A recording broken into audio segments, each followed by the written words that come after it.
Nous avons le plaisir de recevoir ce matin M. Yassine Djeliden, ministre de la micro-entreprise, de la start-up et de l'économie de la connaissance. Monsieur le ministre, bonjour et bienvenue parmi nous.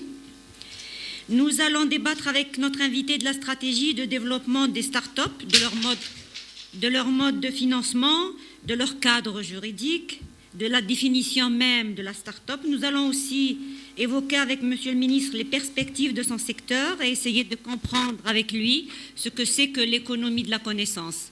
Avant d'entamer les débats, je cède la parole à Monsieur le ministre pour nous faire une petite communication. Monsieur le ministre, à vous la parole. السلام عليكم ورحمة الله تعالى وبركاته. ود في البداية شكر جريدة المجاهد على الاستضافة.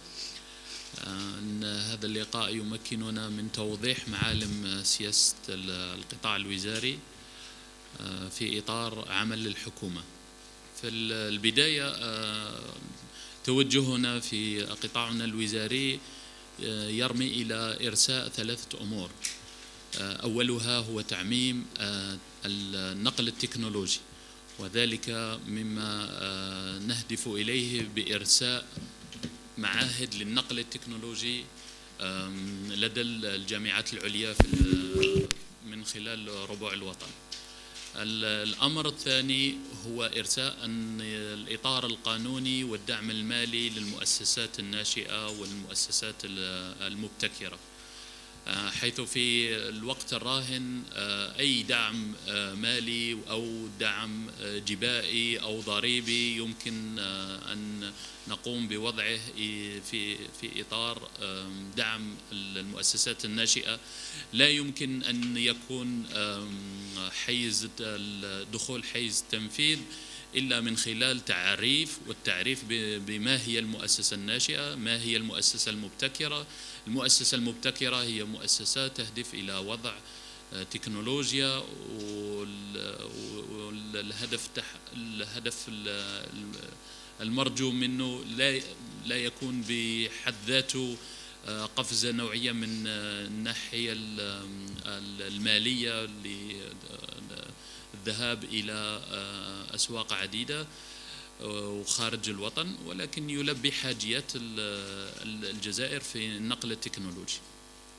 ولكن سوف نرسي هذا الإطار من خلال أيام دراسية ستقام باستضافة الشباب والناشئين واستضافة الباحثين الجزائريين عبر قطر الوطني وفي الخارج أيضا، وكل سيساهم في إرساء هذه المفاهيم وتوضيح معالم المؤسسة الناشئة والمؤسسة المبتكرة. والأمر الثالث ألا وهو إرساء الأنظمة البيئية. كنا قد طرحنا في المجالس الوزارية السابقة، لأن السيد رئيس الجمهورية حظى الوزارة بأن أتاح لنا تقديم مشاريع في كل مجلس وزاري منذ تأسيس الحكومة الجديدة. وفي هذا الطرح كنا تكلمنا عن الأنظمة البيئية. الأنظمة البيئية هي أنظمة متكاملة، حيث الدعم المالي موجود، حيث سلسلة المصنعين والمشاركين في خلق القيمة المضافة تكون موجودة.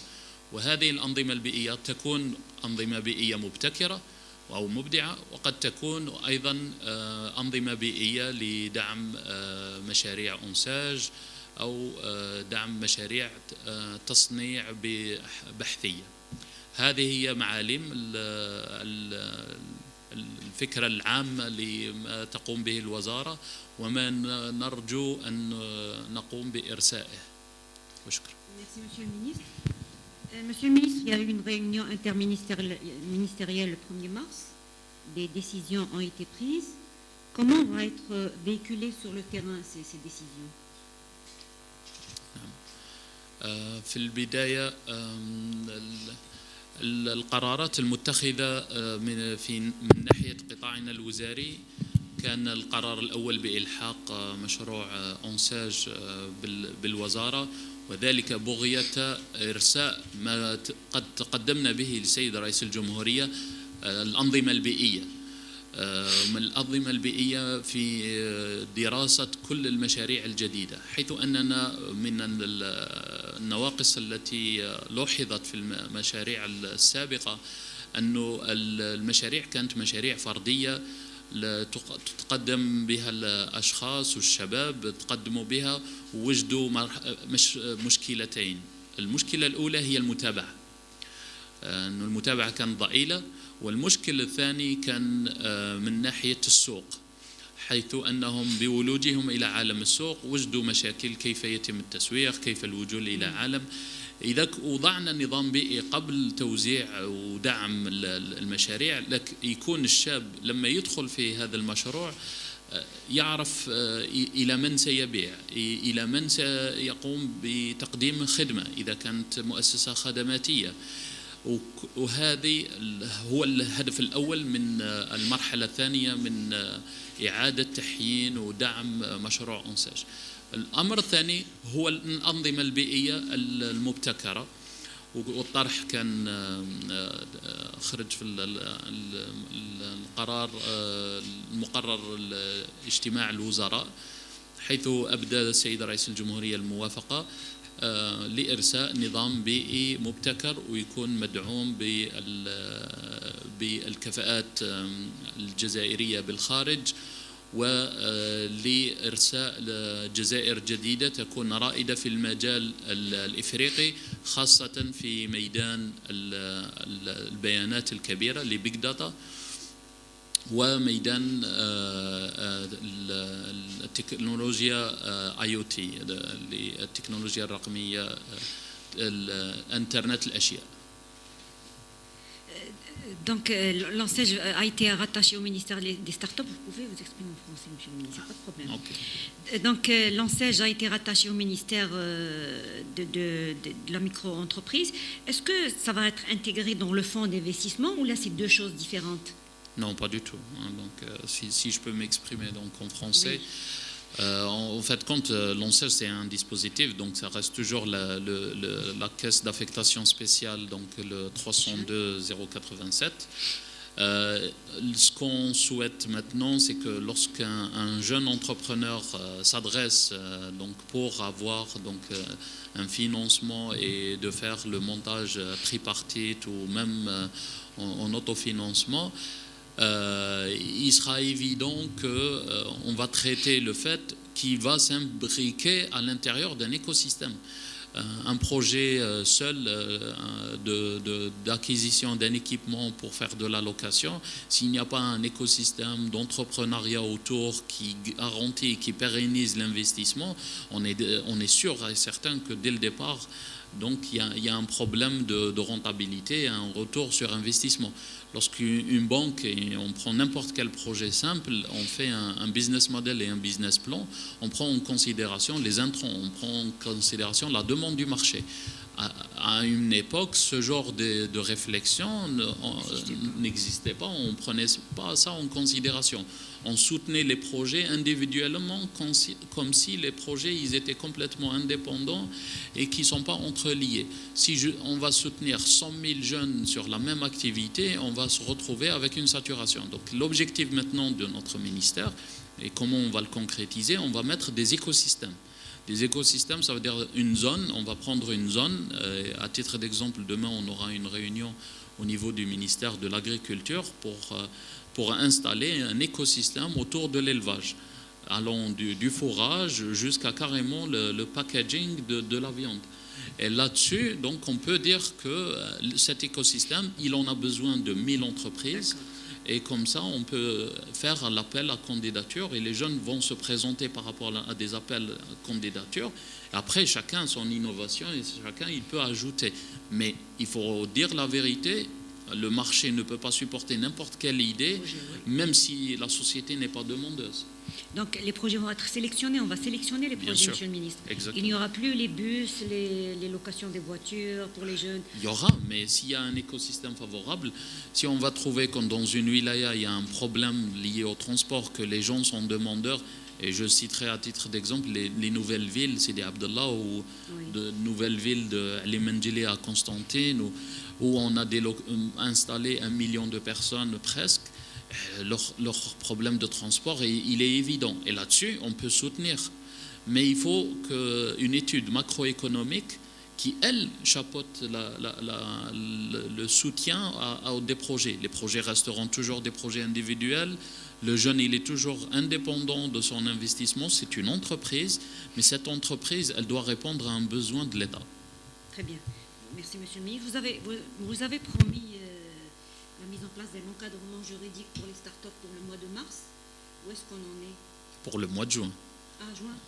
On a dit que juin, et ça c'est la feuille de route qui a été présentée à Monsieur le Président de la République, et on maintient toujours. Malheureusement, avec les problématiques liées au problème de coronavirus, on a décalé un petit peu les assises qui allaient être annoncées prochainement pour en discuter. On veut brasser large pour avoir un statut qui plaît à tout le monde. Si on prend les plusieurs modèles, le modèle tunisien, marocain, le Sénégal, il a fait son Startup Act, la France, l'Inde, et si on prend tous ces modèles-là, on va les combiner, on va se retrouver avec quelque chose qui n'est pas exportable, parce qu'elle dépense principalement par rapport à une spécificité. On souhaite que les Algériens, nos jeunes, participent à ce dialogue pour avoir le plus de cohésion et d'adhésion de tout le monde. Donc les assises, ça va être pour le mois de juin plus tard? Alors tout dépendra de la situation, de l'évolution de la situation sanitaire. D'accord. Est-ce que mes confrères ont des journalistes, ont des questions? Oui. Allez-y, madame. Il y a un micro, hein? Il y a un micro là, il y a un micro derrière.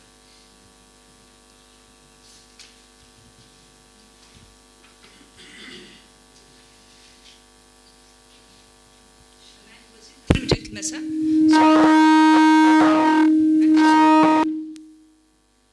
الى تاعي ستكون فيما يخص المؤسسات الصغيره والمتوسطه. كان عندهم اكبر مشكل هو ان الصفقات العموميه يعني في الواقع تكون 20% لهذه المؤسسات يعني ما استفادوش منها لمده عده سنوات.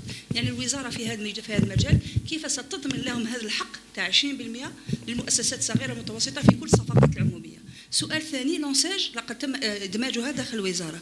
لماذا ماشي علاه لونساج فقط وماشي لونجان لاكناك؟ هما نفس يعملوا في نفس الاطار، عندهم نفس الاليه وهما نفس المهمه، هو خلق المؤسسات ومرافقتها. لان نفس المشكله في لونساج راه في لونجان وراه في الكناك. اسكو في الوقت اللاحق ان شاء الله نفس هذه المؤسسات ستدرج داخل الوزاره؟ هذا هو السؤال تاعي. شكرا على السؤال. في البدايه من الشطر الأول في السؤال كان يتعلق بالصفقات. قانون الصفقات، المشكل أنه قانون الصفقات كان يأخذ دائما 20% وموجود ومحدد، لكن في التطبيق غالبية المؤسسات كانت تختار تيرن كي، مشروع يتم تسليمه بالكامل دون أن يتم تحديد وتقنين الأشغال داخل نفس المشروع.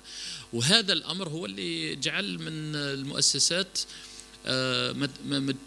ما تخليش المؤسسات الصغيرة والمؤسسات المتوسطة الولوج.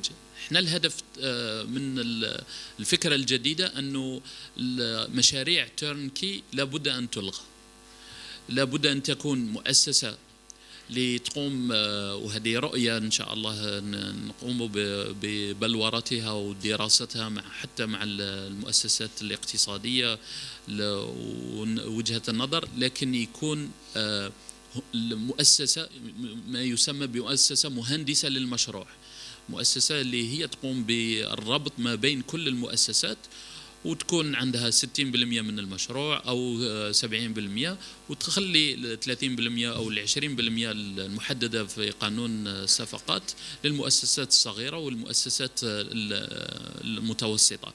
هذا الأمر الوحيد اللي يقدر يضمن للمؤسسات الصغيرة الولوج عالم الصفقات العمومية. في الأمر الثاني لو نظرنا إلى المهام الوزارة لوجدنا أن الوزارة متشعبة وتدخل في كل القطاعات. ماناش رايحين نحو من كل القطاعات الوزارية ما يعنى بالأمور اللي تهم الشباب والابتكار والإبداع. هنا ندخلوا في وزارة التعليم العالي وندخلوا في وزارة الصناعة ونقولوا كاع الوزارات نحو لهم، ما نقولوش وزارة نقولوا حكومة. احنا الهدف تاعنا أنه نتعاون، وهذا هو التعاون الحكومي. لونساج كان الإدراج لونساج في الوزارة كان الاقتراح من سيد رئيس الجمهورية لبعث الديناميكية فقط. ولما نبعثوا الديناميكية من إطار إرساء الأنظمة البيئية وتكون الأمر واضح، حتى البرامج تاع كناك راح نتعاملوا معاهم ونخلوهم يدخلوا داخل. بصح ماشي شرط الوزارة تكون هي اللي تدير الأنجام وكناك. أنجام السيدة الوزيرة التضامن احنا متفاهمين بالكامل مع الرؤية نتاعهم، وكان من المفترض لولا داء كورونا أنه يكون في 13 من مارس تقديم لطرح جديد حول آليات جديدة لهيكلة كل المقترضين القرض الصغير، ما يسمى بالقرض الميكرو كريدي، القرض الصغير، لخلق مؤسسات صغيرة مصغرة، أكثر من صغيرة مصغرة، ذات شخص واحد تعنى بصناعة النسيج، بالخياطة، بصناعة الأجبان، خاصة وأنه كان جل المزارعين في الجزائر اللي عنده بقرة أو اثنين، عملية جمع الحليب أصبحت عملية منهكة للمزارع، ولا اللي المزارع ما عندوش أكثر من 50-30 بقرة ما يقدرش. بصح كاين أمر أنه يقدر يصنع الجبن الخاص، وهذا الأجبان لازم له تكوين. التكوين وزارة التكوين راح تقوم به، الدعم المالي راح تكون أنجام وزارة التضامن. هذا هو العمل الحكومي. ما كاش في حكومة وزارة تخدم على أنه منفردة برأيها ومنفردة بقراراتها. وشكرا. Donc, si je comprends bien, il va y avoir deux modes de financement pour la start-up. Il va y avoir l'ONSEJ et le fonds d'investissement. L'ONSEJ, c'est pas pour la start-up. Donc, je l'ai déjà présenté lors de mon dernier passage à القناة الجزائر الأرضية، أنه الدعم لسيد رئيس الجمهورية، وذلك نظرا لأنه المؤسسة الناشئة elle a une spécificité qui a rendu compliqué l'exécution du dossier ONSEJ, parce que lorsqu'on parle d'une start-up dans certains domaines qui sont immatériels, l'ONSEJ a complètement buté et c'est dans ses statuts. Donc on ne va pas modifier l'ONSEJ pour qu'il s'adapte. Monsieur le Président de la République a créé un fonds dédié à la start-up. Donc l'ONSEJ, il restera toujours l'emploi de jeunes, c'est pour soutenir et soutenir fortement donc la microfabrication, la fabrication ou carrément les services dédiés. Et à travers cela, on peut être fier parce que 98% du tissu de l'industrie allemande, donc il se base sur la PME, et l'industrie mécanique représente une grande portion, ça dépasse les 50% donc de cette industrie. Et c'est ce qu'on veut faire. On veut créer carrément ce tissu-là, de tissu d'entreprise qui rentre. On n'est pas obligé de demander à que ce soit des startups qui vont, au bout de 18 mois, capitaliser plus de 1 milliard de dinars. Ce n'est pas l'objectif. D'accord. Et donc, ce fonds d'investissement va bénéficier à quel genre de start-up? Est-ce qu'il va y avoir un cahier des charges? Comment on va définir quelle est la start-up qui va... C'est ce que j'ai dit au début, c'est les assises. Les assises vont se réunir, dire quel type de start-up, on va dire... C'est l'appellation start-up, à qui on va le donner. Est-ce qu'on va faire une commission, c'est elle qui va statuer? Est-ce qu'on va faire des critères à répondre dans lesquels donc, on va dire cette entreprise c'est une start-up, celle-là non. Et sur cette base-là, donc le le dispositif qui est mis en place, il va être complètement adapté. Très bien. D'autres questions? Oui. Déplacez-vous vers le micro, s'il vous plaît.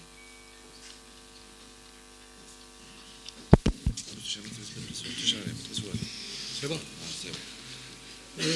À combien vous Voulez-vous évaluez... vous présenter, s'il vous plaît? Mourad Cheboub, le magazine économique Les Champions. À combien vous évaluez le nombre d'entreprises à créer d'ici 4-5 ans? Au TPE ou au PME? Alors, donner un chiffre est complètement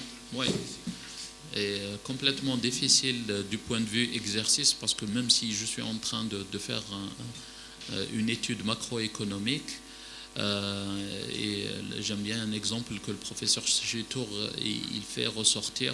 On a plus de 360 000 diplômés par an qui sortent, et ils sont tous potentiellement porteurs d'idées et qui peuvent créer des startups. Et donc si je prends ces chiffres-là, donc on doit ajouter les probabilités que généralement c'est 10% des gens qui sont entrepreneurs, et que parmi les 10%, il n'y en aura que 10% qui vont réussir et de devenir de grandes entreprises. Donc l'objectif de créer des startups avec un certain nombre, c'est pas le nombre qui est important, c'est beaucoup plus la qualité. Et je rends grâce aujourd'hui, par exemple, on a fait une réunion avec une start-up algérienne qui vient de faire un système complètement presque identique à celui d'Alibaba pour contenir et donc délimiter la propagation du coronavirus. Normalement, la démo, on l'aura demain, Inch'Allah, et on va la tester donc, et la présenter même aux autres membres du gouvernement. Ça, c'est notre fierté. Donc, notre fierté, c'est sur la qualité des startups et pas le nombre. En termes de micro-entreprises, en fin de compte, c'est notre écosystème. À titre d'exemple, on va créer, notre objectif, c'est de créer à l'horizon donc 2021, fin 2021, 10 micro-écosystèmes. Et pour cette année, 3 micro-écosystèmes. Chaque micro-écosystème, il doit supporter un minimum de 200 entreprises qui doivent être à l'intérieur. Donc c'est des TPE, moins de 9 employés. Et ça, c'est notre objectif. On ne se base pas sur le nombre d'entreprises, on se base sur les micro-écosystèmes qu'on va créer. Parce qu'on sait très bien que si on crée un seul micro-écosystème, il peut être l'essaimage de plusieurs identiques, dans plusieurs wilayas.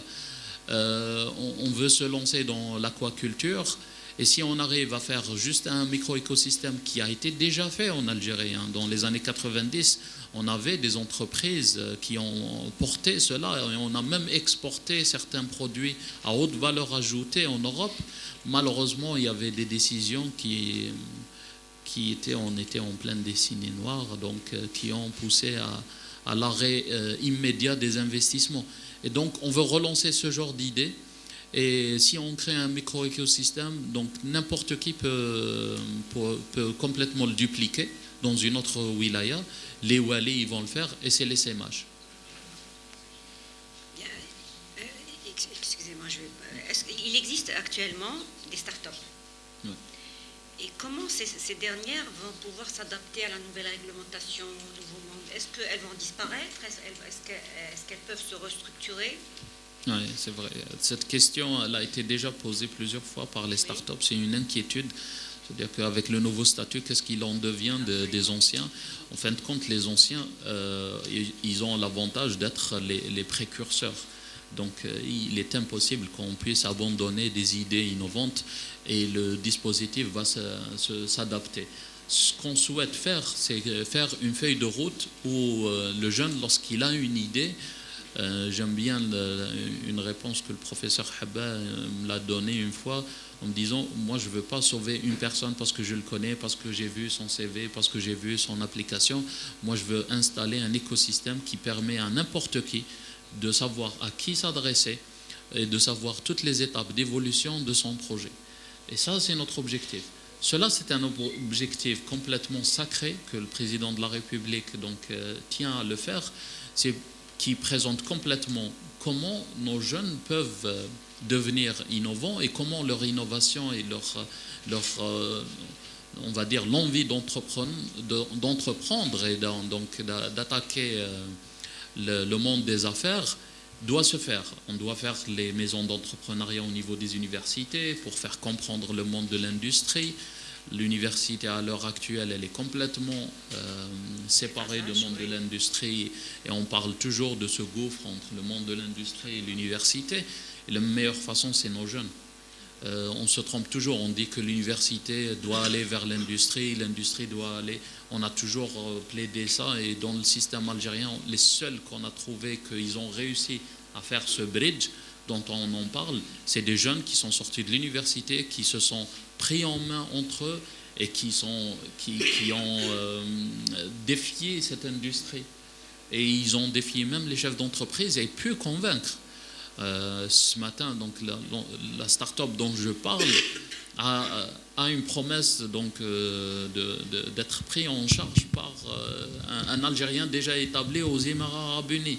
Donc vous imaginez la perte pour l'Algérie, c'est qu'on produit de la vraie richesse et c'est la vraie richesse qu'on est en train de perdre à exporter au-delà de ce qu'on envoie déjà comme matières premières et hydrocarbures et autres. Comment pouvoir construire ce pont entre l'université et le monde de l'entrepreneuriat? Vous avez parlé de la création d'instituts spécialisés. Exactement. Donc en fin de compte, nos jeunes, lorsqu'ils partent à l'étranger, après les diplômes, moi-même j'en ai fait partie à une époque lorsque j'étais plus jeune. Et non, j'étais plus jeune. Donc j'avais plus d'énergie, donc je pouvais m'adapter. Mon temps d'adaptation était de 3 mois. Tous les responsables que j'ai côtoyés à l'étranger me disaient ça, que l'Algérien, il a un temps d'adaptation très court. Même j'ai des Algériens avec qui je discute, qui sont au Japon et tout, et ils me disent que même au Japon, notre culture, nos jeunes, ils sont beaucoup plus appréciés. Pour une seule raison, qu'on s'adapte à la culture, qu'on s'adapte à la technologie plus vite que n'importe qui. Une des personnes que triste pour moi de parler de son histoire, c'est qu'il est diplômé en économie. À un moment, il a postulé pour le programme JICA, il part à l'étranger au Japon, il s'adapte, il devient complètement technologue, alors que sa formation en Algérie est économiste. Prenez n'importe quelle personne en Algérie, en économie, ou les IoT, ou c'est lui qui fait l'essaimage au Japon, qui crée un robot qui nourrit des chiens. C'est impossible. C'est impossible, un Algérien, il peut faire ça. Ben si, il l'a fait, il est revenu en Algérie, son expérience était un peu triste en Algérie, il est reparti, ça m'attriste, mais bon. Merci, monsieur. Donc, on va vers la création d'instituts spécialisés. Comment ça va se faire? Est-ce qu'il y a un accord entre le ministère de l'Enseignement supérieur et le vôtre? Oui, bien sûr. Oui, comment ça va se faire? Alors, en fin de compte, les instituts de transfert technologique sont simples. Le principe, il se base sur quelque chose qui est... on prend une technologie propriétaire de n'importe quel industriel et on va essayer de la transmettre à nos jeunes. Lorsqu'on reçoit plusieurs demandes, même par exemple un projet qui a été toujours demandé à l'Algérie, IBM voulait créer carrément son académie, l'académie IBM en Algérie. Cisco a envoyé, ils veulent créer, parce qu'ils ont vu l'expérience avec le ministère de la formation professionnelle, et même les gens de la diaspora. Et Inch'Allah, on va réussir. Les 3 premiers instituts de transfert technologique vont être autour de la réalité virtuelle, sur l'intelligence artificielle. Et ça, c'est les exemples frappants qu'on doit faire. Ça va se faire dans chaque université ou là il va y avoir des universités pilotes? Alors en fin de compte, c'est sur concours. On veut promouvoir l'élite, promouvoir les meilleurs. Et une des choses que j'apprécie chez notre cher professeur Chitour et qu'il présente, il faut redonner la valeur aux grandes écoles. Ces instituts seront principalement au départ en termes d'essaimage à l'intérieur des grandes écoles.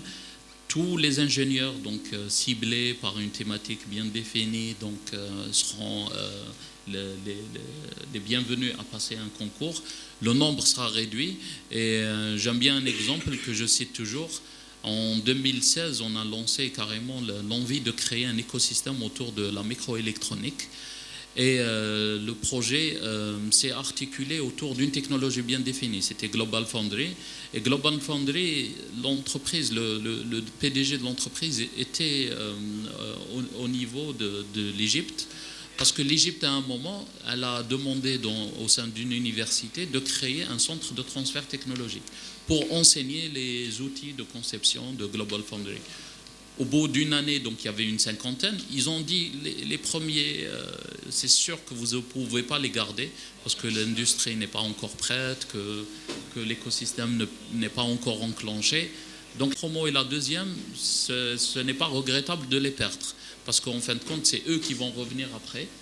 À partir de la troisième promo, on arrive à une masse critique parce que toute industrie, si on veut l'essaimage, il faut avoir une masse critique de compétences, une masse critique d'entreprise, parce que l'écosystème financier, il doit se baser sur une masse critique. Et c'est à partir de la troisième année qu'on peut dire que c'est bon, ça capte. Et maintenant, il y a plus de 4000 designers en Égypte.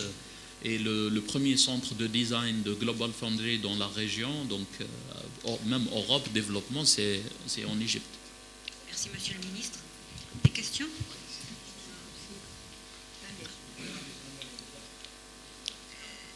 Présentez-vous ici, s'il vous plaît. جريدة النهار. سيد الوزير، ملف اللانساج يعني كاين مؤسسات كبيرة اللي أعلنت الإفلاس تاعها.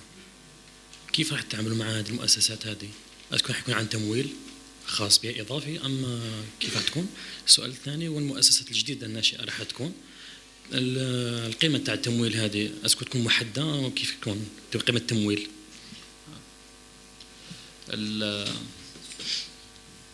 في الإطار الأول هو كاين مشروع من الأمور المستبقة في الوقت الراهن أنه نتكلموا فيها ونمدوا فيها التطوير في هذه الفكرة. مي كاين موضوع اللي راح نقدموه للحكومة كطرح لاستيعاب كل الاستثمارات السابقة، إعادة تقييمها وإعادة إدماجها، ولكن الفكرة تدور دائما في إطار الأنظمة البيئية. حتى إذا وجدنا أي إنسان شاب إذا أخذ مشروع وكان عنده تلقى بلي عنده مشكلتين، يا إما الشاب وجد نفسه ما عندوش مشاريع، ما عندوش كاي تشارج للمشروع نتاعو، يا إما توجد أنه عنده مشاكل متعلقة بالاستثمار في حد ذاته. وهذه كلها يمكن إعادة تقييمها وإعادة توجيهها إلى مشاريع أخرى، وراح نتطرق لها في القريب إن شاء الله. في الأمر الثاني من ناحية المؤسسات الناشئة، وهذا هو المهم في المؤسسة الناشئة. كاين مؤسسات ناشئة تحتاج $1,000,000 دينار، كاين مؤسسات ناشئة تحتاج $2,000,000 دينار، كاين مؤسسات ناشئة تحتاج $10,000,000 دينار. وين راح نتوقفوا؟ هنا كاين الفكرة أنه راح يكون المجلس الأعلى للابتكار اللي هو بعد ما ينديروا المجالس الوطنية والندوات نتكلموا مع الشباب، راح نحدوا الكيفيات وكيفاه راح يتعامل. اسكو المجلس الأعلى للابتكار راح يدير مؤسسة داخلية اللي توضع وتدرس المشروع في حد ذاته، ونقولوا باللي لا هنا $10,000,000 دينار أمر كثير، هذا أمر قليل. نعطي مثال أنه شاب جزائري جاء للوزارة أنه قلنا باللي عنده فكرة أنه كيف حلية معادلات الجينية في قضية تربية المواشي، والمشروع اللي تقدم به فيه طرح، والطرح نتاعو كان لازم له $20,000,000 دينار. درسنا المشروع معه ولقينا باللي نقدروا نقلصوه، باسكو كاين مؤسسات تدخل معه، كاين مزارعين يدخلوا معه، كاين ناس اخر اللي محتاجين للفكره نتاعو. نزلنا لقينا روحنا باللي نحتاجوا الى اقل من 5 ملايين دينار جزائري. كل هذه الامور ما نقدروش نقنوها ونقولوا. هذا هو المشكل اللي كان، انه لا 10 مليون دينار ما كاش. سو ني با دو لا ديستريبيسيون. Mais est-ce qu'il y a un seuil où on doit s'arrêter, Monsieur le Ministre? السقف اللي نتوقفوا عنده هو السقف اللي تحتاجه المؤسسة الناشئة لكي تنطلق. بعد الانطلاقة نتاعها ويكون عندها نموذج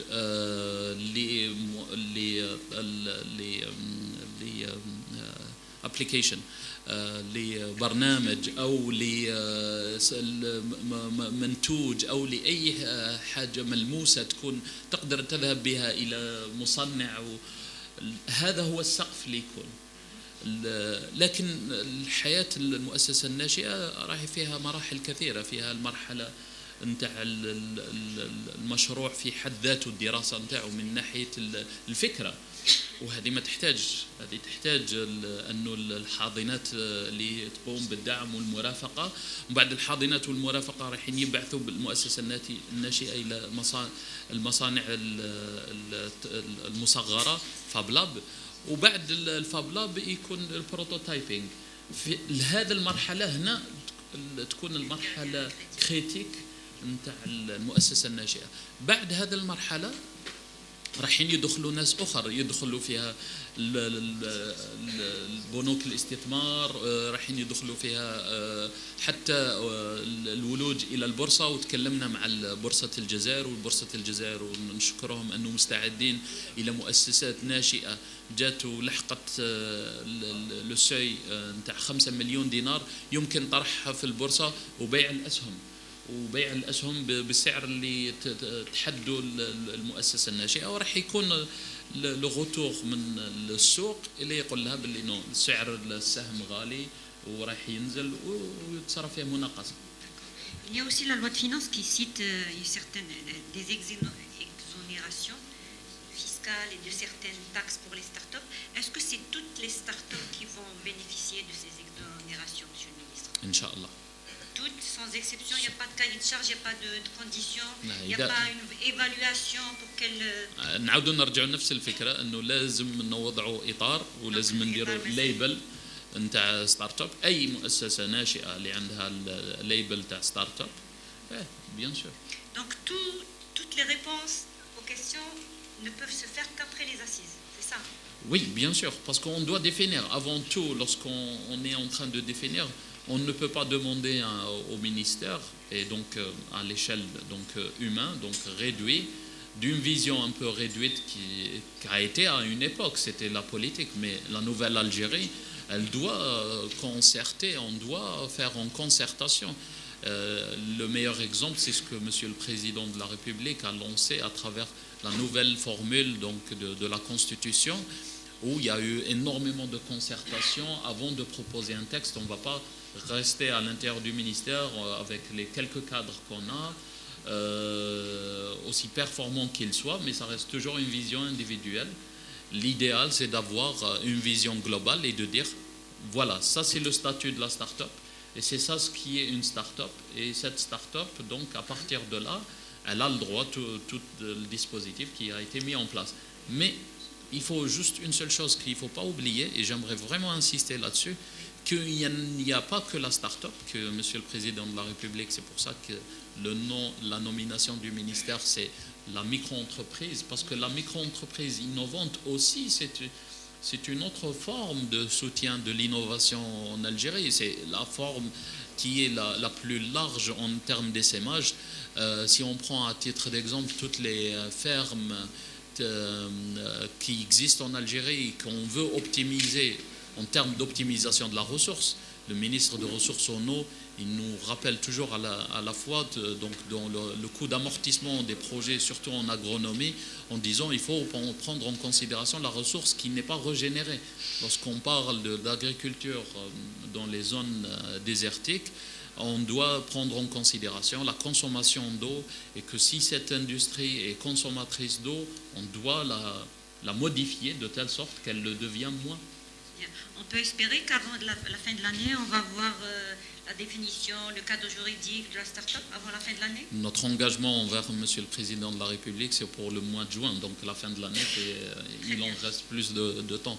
C'est vrai que le contretemps qu'on vient d'avoir donc risque de perturber notre calendrier. La rentrée sociale peut-être, septembre? Oui. Inch'Allah. J'espère avant.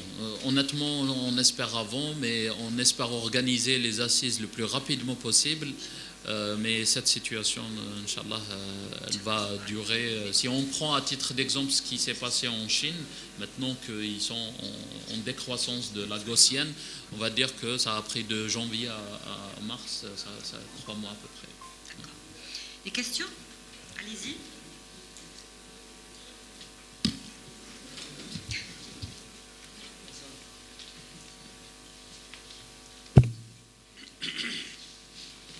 Monsieur Dam, bonjour, c'est Mohamed Amrouni du journal L'Expression. Alors, Monsieur le ministre, combien d'incubateurs vous comptez déployer et qu'en est-il des business angels?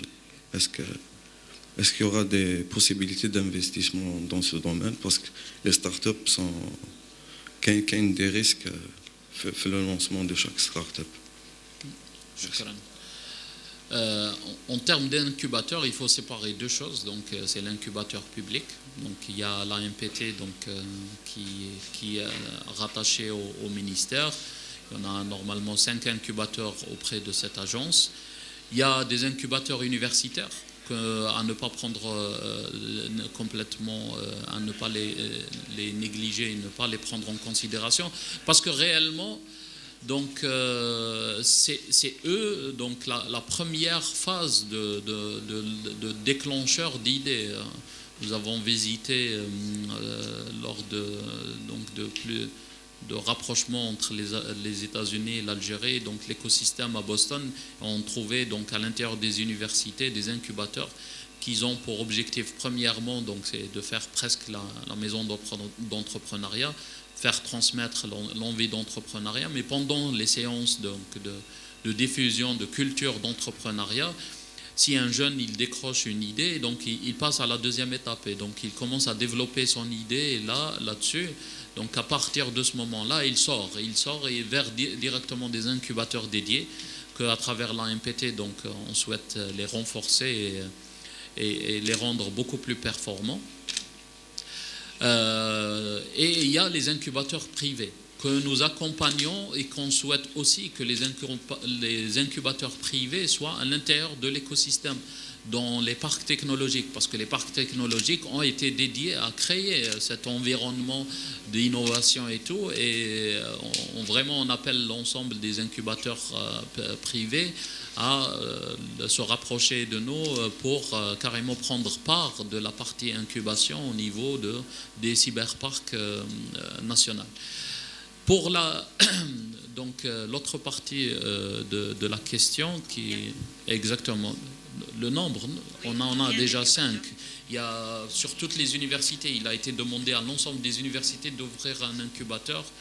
Nous avons reçu au niveau du gouvernement juste récemment 6 projets de création d'incubateurs au niveau des universités. Et Inch'Allah, il y aura un incubateur par université. Et ça, c'est Monsieur le ministre de l'Enseignement supérieur qui peut en donner plus de détails.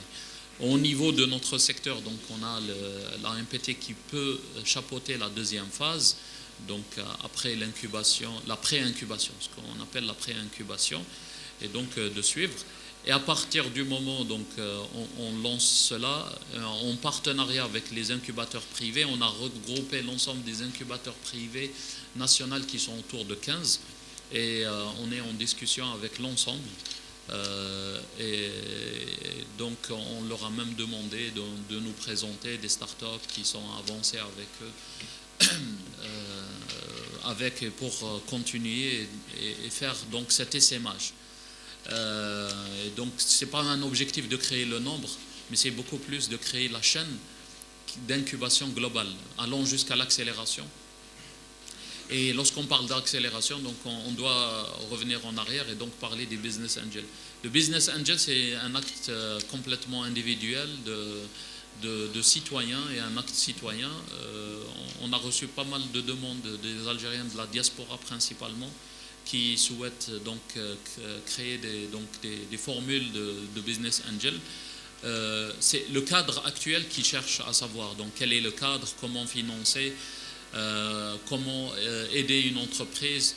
Le code du commerce, il spécifie carrément, donc si n'importe quel incubateur, il peut soutenir, même s'il a une forme complètement d'une SPA ou une forme d'une SARL, de rentrer dans le capital d'une autre SARL, et ça, personne ne peut l'empêcher. Leur souci, beaucoup plus, c'est sur le rapatriement des devises après.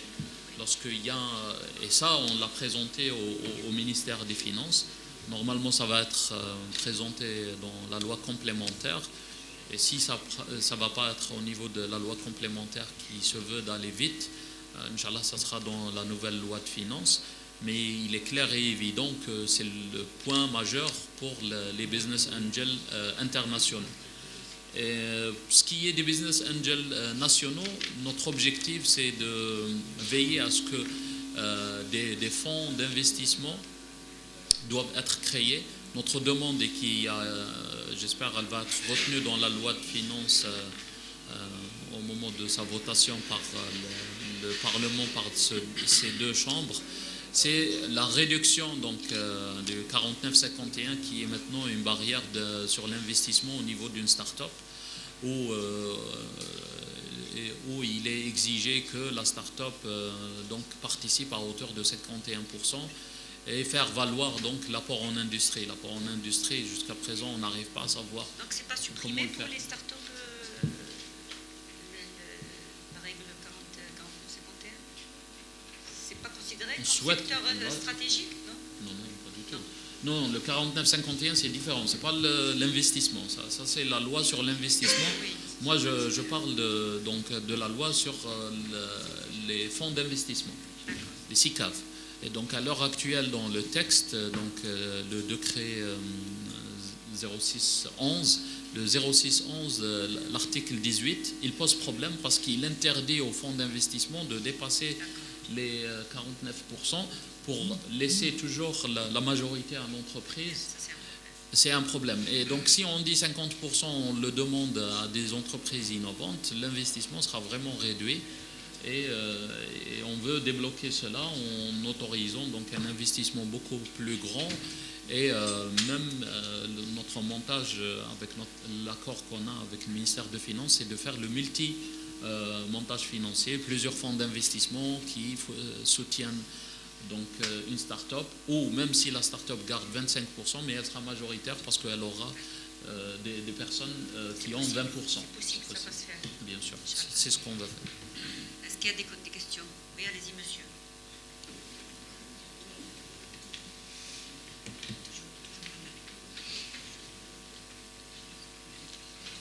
Monsieur le ministre, est-ce qu'il y aura un projet pour indemniser les entreprises qui sont victimes de phishing?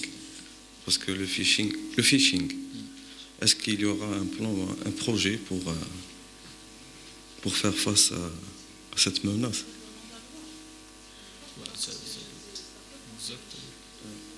Exactement. Ça, il faut faire une loi avant. Donc, Bien. Est-ce qu'on a terminé avec les startups? On va passer à l'économie du savoir, monsieur le ministre. Expliquez-nous un petit peu c'est quoi l'économie du savoir. alors, il est...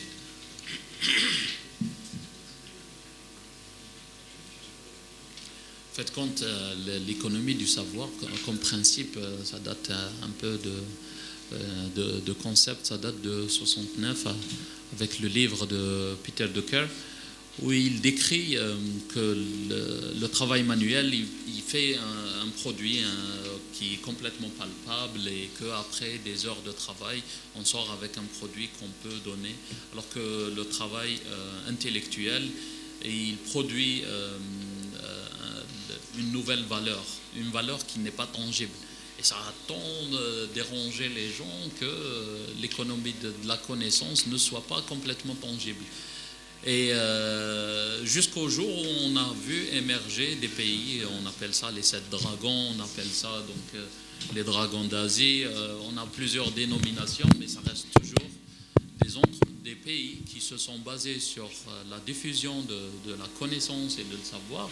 L'exemple que j'ai donné sur le Global Foundry, c'est le meilleur exemple, où c'est l'apprentissage des jeunes ingénieurs a permis à un pays d'installer une industrie de microélectronique, sachant que l'Égypte n'est pas en possession d'unités de fabrication ou d'usines de fabrication telles que la Chine ou les États-Unis. Et donc l'économie de la connaissance, c'est ce qu'on souhaite faire à travers les instituts de transfert technologique. L'économie de la connaissance se base sur le fait que l'Algérie exporte des produits matières brutes et on importe des produits directement à haute valeur ajoutée. Et ces produits-là, lorsqu'on commence à les décortiquer, on va trouver que toute la partie tangible, hardware, elle ne représente que presque 30%. Le reste, c'est carrément dans l'innovation de ce produit-là. Et un des meilleurs exemples que j'aime bien, c'est Dyson. Et le Dyson, en fait, quand le gars, il a réfléchi sur une nouvelle idée d'aspiration pour supprimer le sac.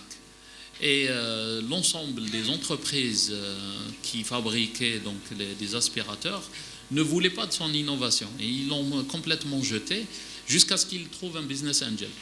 Et au moment où son produit est sorti, il a démoli complètement l'ensemble des fabricants. Et ça, c'est le breakthrough. Donc, il a fait une rupture technologique. Cette rupture technologique, j'aime bien le mot rupture technologique, parce qu'elle permet de dire que ce qui était avant est devenu obsolète. Et cette obsolescence a fait émerger un regret où beaucoup de chefs d'entreprise ont déclaré que d'avoir regretté de ne pas avoir acheté le brevet et ne pas l'enterrer.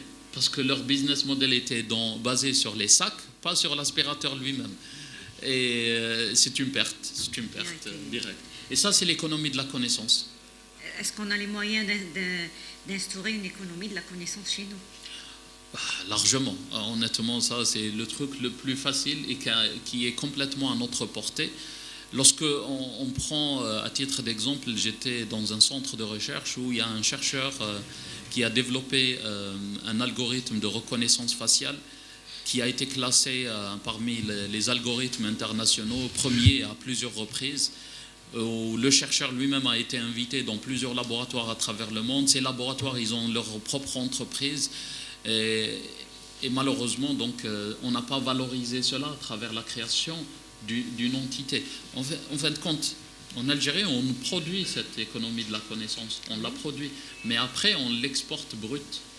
Et c'est aux autres qui vont faire la valorisation. Le plus important dans l'économie de la connaissance, c'est la valorisation de l'économie de la connaissance, pas de la produire. Le professeur Habba dit que lorsque j'étais en Algérie, j'ai appris que mon travail n'était pas vraiment intéressant jusqu'au jour où j'arrive aux États-Unis et les gens me disent « Attendez, ce que vous êtes en train de faire, c'est complètement innovant. » Et il en a maintenant plus de 500 brevets personnels. J'étais ravi de voir donc le prix parce qu'il l'a offert à l'institut qu'il a créé en Algérie. Et la deuxième des choses, lorsqu'on voit ce que le professeur Bourannan, qui est un Algérien, éminent chercheur algérien qui travaille dans la photonique, a pu faire grâce à une décision du gouvernement où il est interdit de faire des recherches théoriques pures et de trouver une issue, même si elle est sur 30 ans, sur 50 ans futurs, mais trouver. Et donc lui, il m'a posé la question en me disant que j'étais bloqué et à un moment on s'est dit ok, on doit trouver quelque chose, qu'est-ce qu'on va faire avec la science des lasers et avec la mécanique quantique, et c'est ce que je maîtrise le plus. Et donc il a créé la crypto par photonique. Et la crypto-photonique lui a permis, à travers un financement chinois, d'envoyer le premier satellite à transmission photonique. Et ça, c'est un Algérien. Je ne parle pas d'un Américain ou de prix Nobel en physique. C'est peut-être l'encadrement qui n'existe pas, le suivi, la formation, peut-être. Moi, je parle là de personnes qui ont fait leur formation en Algérie. Ils sont partis après le diplôme. Alors, en fin de compte, c'est ce que je dis. il y a un écosystème qui est installé dans d'autres pays qui fait qu'on s'adapte. D'accord. Et on C'est s'adapte. relatif à l'écosystème. Exactement. Et si on n'arrive pas à le créer, pourquoi je vais innover? Honnêtement, lorsque je suis au niveau de l'université, il n'y a personne qui vient me demander, il n'y a personne qui va me solliciter. Je n'ai pas de financement pour un projet bien défini. Suivez À l'accompagnement. quoi ça m'engage de devenir inventeur? Parce que je suis à la fonction publique. Et donc le statut du chercheur Oui. fonctionnaire, c'est un statut vraiment à revoir. Le professeur Chetour, il en parle, est vraiment à revoir, parce qu'on ne peut pas produire Qu'est-ce qu'on doit revoir le statut concernant? le statut du chercheur permanent, Carrément. qui est fonctionnaire. On ne peut pas demander à un chercheur de venir à 8 heures et de sortir à 16 heures. Ce n'est pas possible. D'accord. Merci, Monsieur le Ministre. Est-ce qu'il y a des questions? Oui, allez-y, Madame. Merci. Monsieur le ministre, d'abord, je tiens à vous dire que je suis très fière de voir un ministre jeune. C'est la présidente. C'est la d'une présidente association, d'Association Voilà. nationale pour la promotion et protection de la femme et la jeunesse. Alors donc, c'est vrai que depuis qu'a démarré cet événement d'entente start-up, je ne vous le cache pas, je marche même dans la rue, les jeunes, ça ne parle que de ça. Donc moi, j'aimerais, si vous permettez, transmettre plutôt le message. Serait-il possible d'avoir des rencontres pour débattre avec les jeunes, avec les associations? Ça sera très intéressant, et même que la presse assiste, c'est important. Donc, pourrons-nous avoir des rencontres pour qu'on puisse débattre et faire savoir, parce qu'ils sont assoiffés, ils aimeraient savoir, ils aimeraient demander, et ils trouvent que c'est un événement très intéressant. Merci. Votre témoignage m'honore. Merci beaucoup, madame.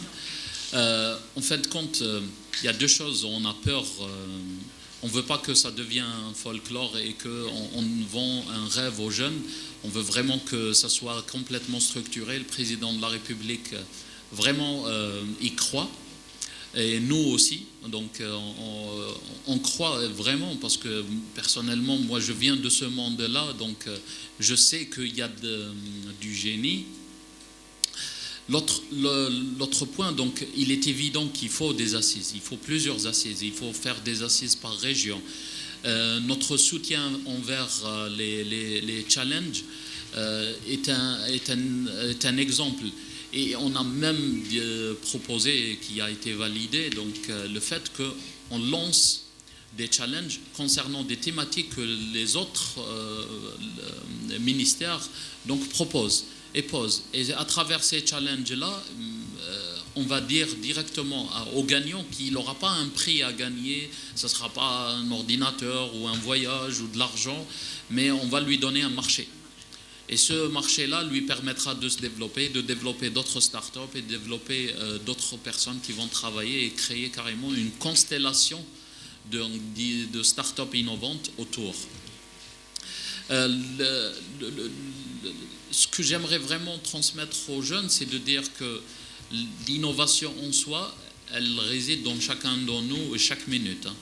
Donc les gens qui font le premier pas ne représentent pas 10%. Ceux qui vont passer au-delà du premier pas et de perdurer, c'est seulement 1%. Et ce 1%-là, il a pu créer carrément des géants mondiaux, les GAFA et compagnie.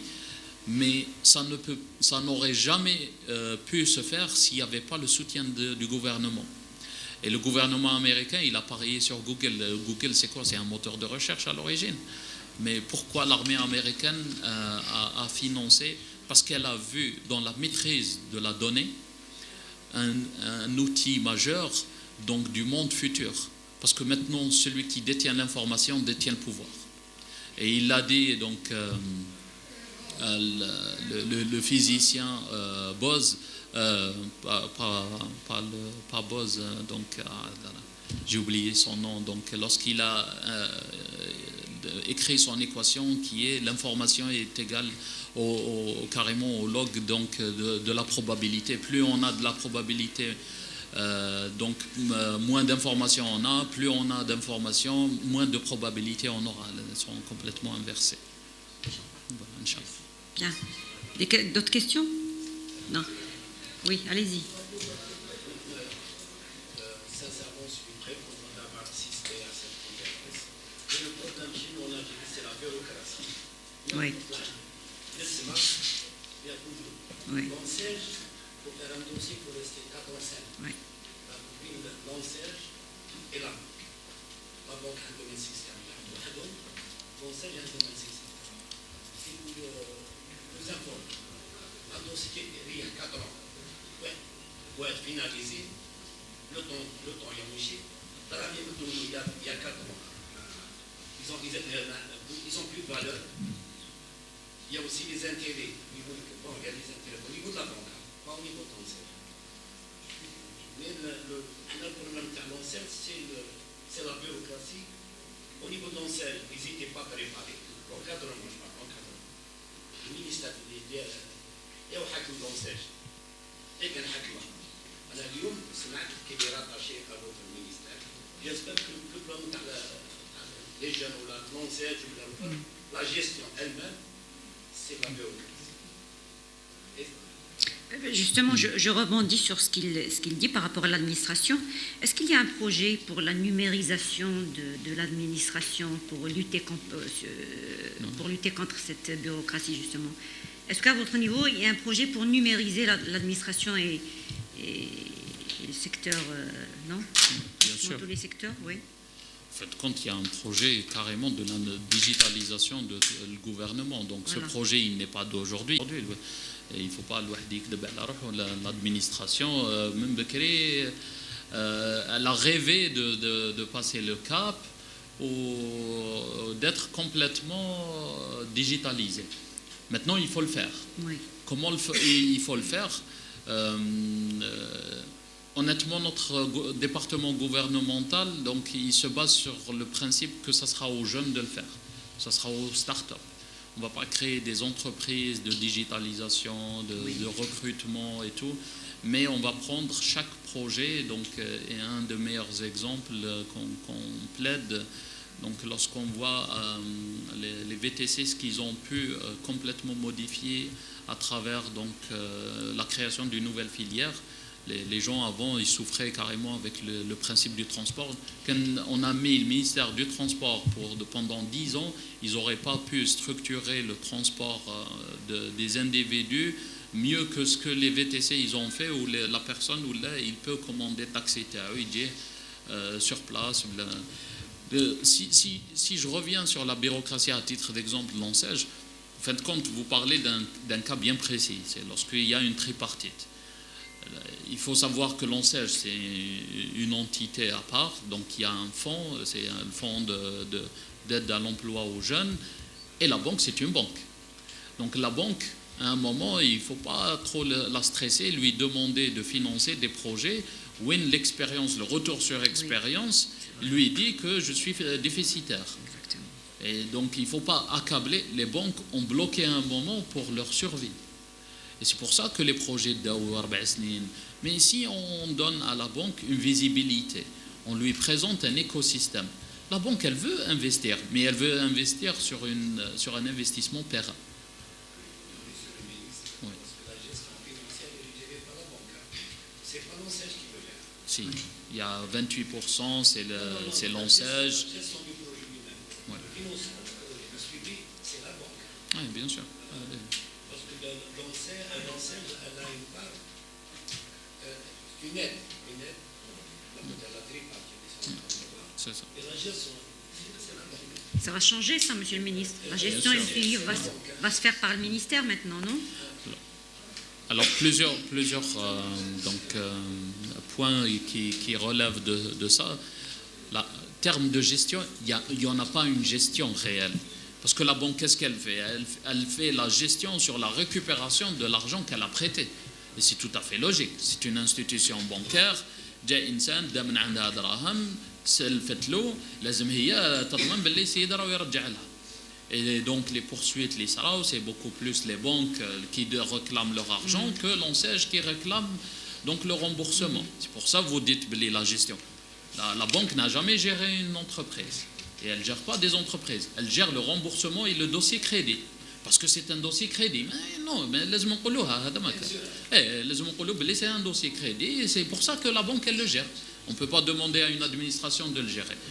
Donc le principe, S'il y a toujours une banque dans le dossier, c'est toujours la banque qui va gérer la récupération de son crédit.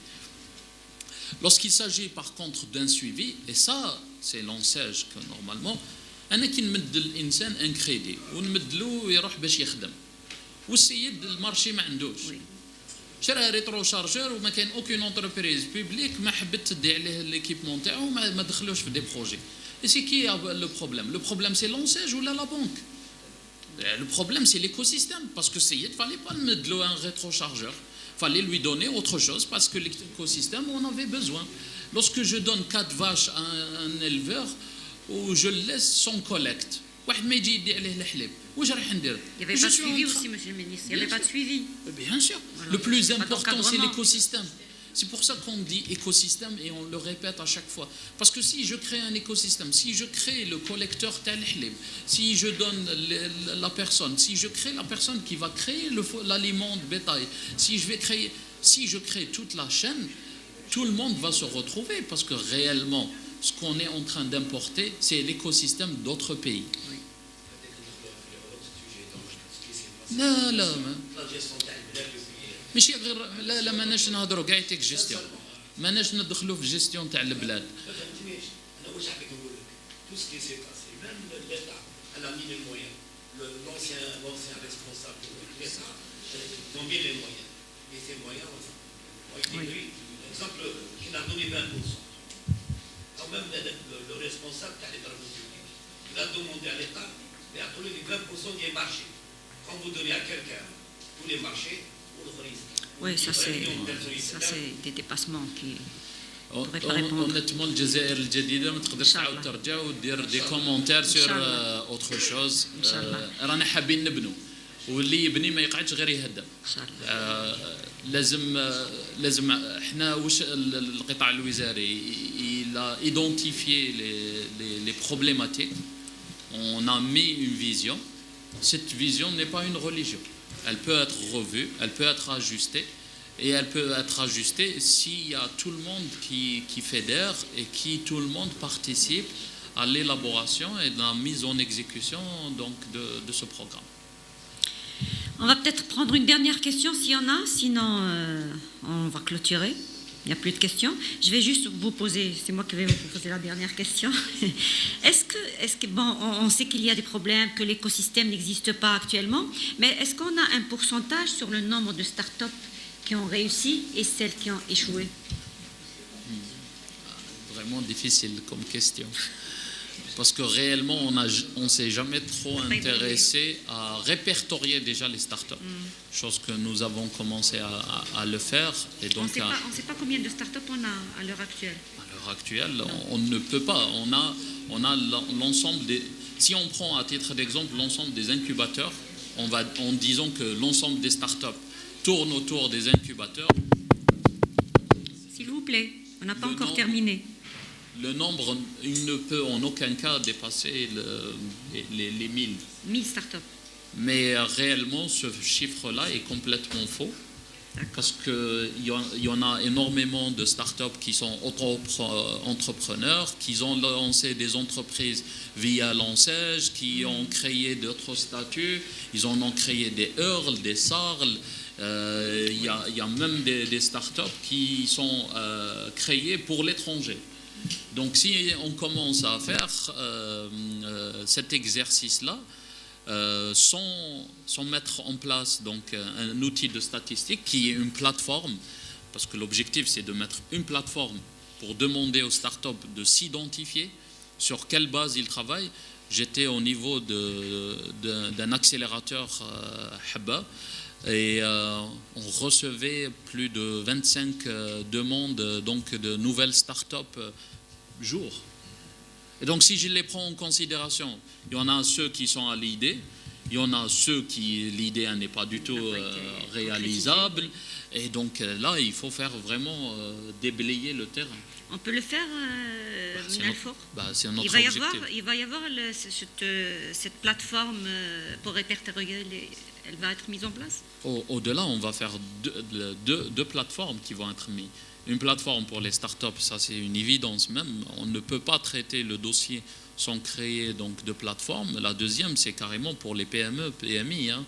Donc, et les entreprises innovantes. Il faut une plateforme qui permet de connaître notre tissu industriel, on va dire réduit et, en termes de micro-entrepreneuriat. Et ce domaine-là nous permettra premièrement donc de voir quelles sont les compétences qu'on a, quelles compétences on souhaite avoir, parce qu'on lance des instituts de transfert technologique, mais pour quelles compétences, pour quels besoins. Et tout cela, lorsqu'on le fédère, une des choses que lors de ma visite à Constantine, j'ai trouvé une start-up qui était en train de réaliser une plateforme de digitalisation du code des marchés publics. Ils étaient à un niveau inférieur à ce qu'on a besoin, parce que nous, on souhaite que le code des marchés publics soit complètement digitalisé. La soumission, elle devient complètement digitale, que les membres des commissions ont des clés digitales, que l'ouverture, elle devient complètement anonyme et que personne ne peut modifier les documents après réception. C'est l'idéal. Oui. Ben, on leur a mis ça comme cahier de charge. Quand vous réalisez ça, revenez vers nous et vous aurez carrément donc un suivi du ministère pour que ça soit généralisé. Merci beaucoup, Monsieur le Ministre. Je vous souhaite beaucoup de courage et beaucoup de bonne continuation dans vos projets. Merci à vous.